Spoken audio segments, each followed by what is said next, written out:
तो हेलो मेरे प्यारे दोस्तों, कैसे हैं आप सब। मैं उम्मीद करता हूँ आप लोग बिल्कुल ठीक होंगे। तो यह कहानी एक सच्ची घटना पे आधारित है। अगर कहानी आप लोगों को थोड़ा सा भी पसंद आता है तो प्लीज़ मेरे यह वीडियो को एक लाइक कर दें। आइए कहानी को शुरू करते हैं। रात के ठीक 2 बज रहे थे। कमरे के खिड़की से बाहर देखो तो हवा बिल्कुल शांत है, जैसे पूरी दुनिया थम सी गई हो। लेकिन उस सन्नाटे में भी अजीब सी बेचैनी है। ऐसा लगता है कि जैसे हमें कोई देख रहा है और किसी बात का इंतजार कर रहा है। क्या आपको कभी ऐसा लगा है कि आप अकेले नहीं हैं? ये कहानी है राहुल की। राहुल जो अपने 3 दोस्तों के साथ शहर से बहुत दूर एक ऐसे पुराने सुनसान बंगले में गया था जहां कोई भूल कर भी नहीं जाना चाहता। वह चेतावनी और एक गलत फैसला। राहुल और राहुल के 3 दोस्त अजय, विक्रम और सोनू अपनी कॉलेज की छुट्टियों में एक वीकेंड एडवेंचर के तलाश में निकले थे। सफर करते करते वे एक ऐसे पुराने बंगले के पास पहुंचे जो सालों से वीरान पड़ा था। जब उन्होंने वहां के स्थानीय लोगों से वह बंगले के बारे में पूछा तो एक बूढ़े आदमी के आंखों में डर साफ दिखाई दिया। उसने कांपती हुई आवाज में कहा था, बेटा उस घर के अंदर मत जाना। वहाँ कैंडलमैन रहता है। जो भी रात के वक्त वहाँ जाता है वह कभी लौट के वापस नहीं आता है। लेकिन जैसा कि अक्सर दोस्तों के ग्रुप में होता है, उन्होंने इस चेतावनी को एक मजाक समझ लिया। उन्हें लगा कि यह सब सिर्फ भूतों का कहानी है। उन्होंने ठान लिया कि वे आज रात उसी बंगले में रुकेंगे। बंगले के अंदर का सन्नाटा रात के 10 बजे के करीब। वह चारों दोस्त वह टूटे फूटे बंगले के अंदर दाखिल हुए। जैसे ही उन्होंने भारी लकड़ी का दरवाजा खोला, एक अजीब सी महक उनके नथुनों से टकराई। बिल्कुल वैसी ही महक जैसे किसी बहुत पुरानी मोमबत्ती के जलने पर आती है। दीवारें जली हुई थीं। हर कमरे में काली काली और पिघले हुए मोम के अनगिनत निशान थे। अजय ने हंसते हुए मजाक उड़ाया, यार लगता है कि यहाँ पर कोई जादू टोना करता था। लेकिन राहुल को शुरू से ही कुछ ठीक नहीं लग रहा था। हवा में एक अजीब सी खामोशी थी जो उनके कानों में गूंज रही थी। एक जल गई। रात के करीबन 1:30 बजे थे। चारों दोस्त लिविंग रूम में बैठकर बातें कर रहे थे। तभी अचानक बिना किसी हवा के कोने में रखा हुआ एक मोमबत्ती अपने आप जल उठी। फ्लैश कमरे में फीका एक धीमा उजाला फैल गया। चारों दोस्त अपने जगह से उछल पड़े। सब एक दूसरे का चेहरा देखने लगे। सोनू ने डरते हुए पूछा, यार ये किसने जलाई?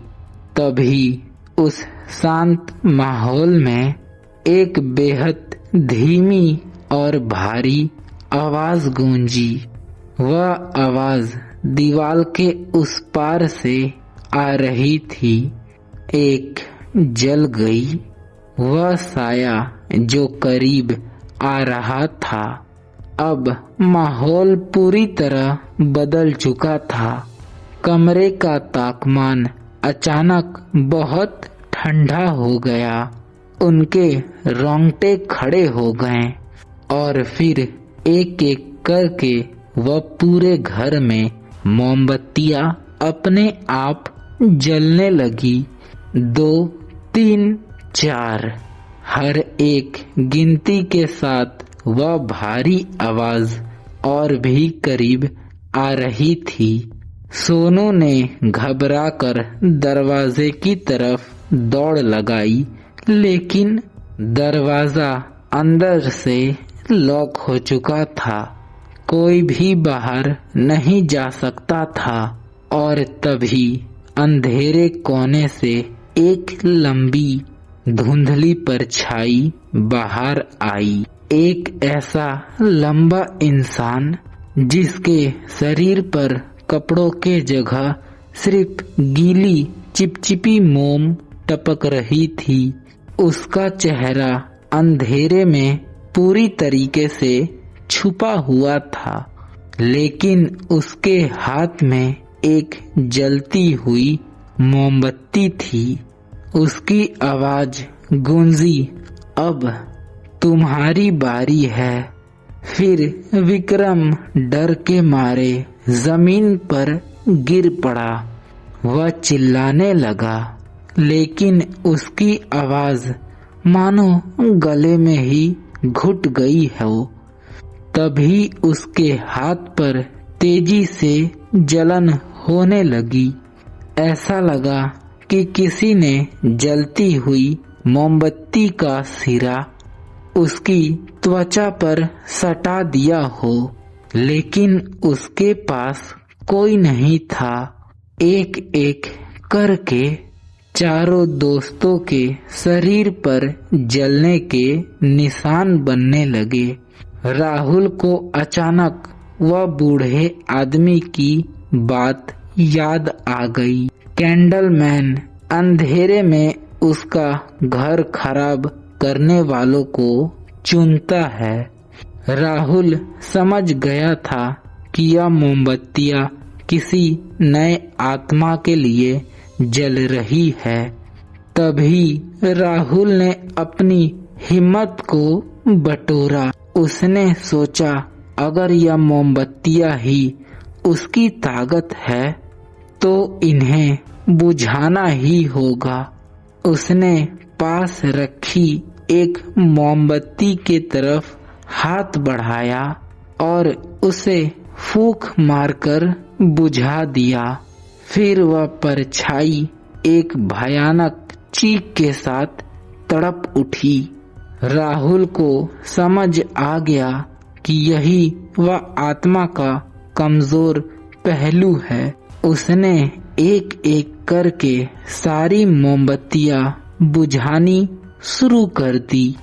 1, 2, 3 जैसे जैसे रोशनी कम हो रही थी, फिर अगली सुबह और अनसुलझा सच।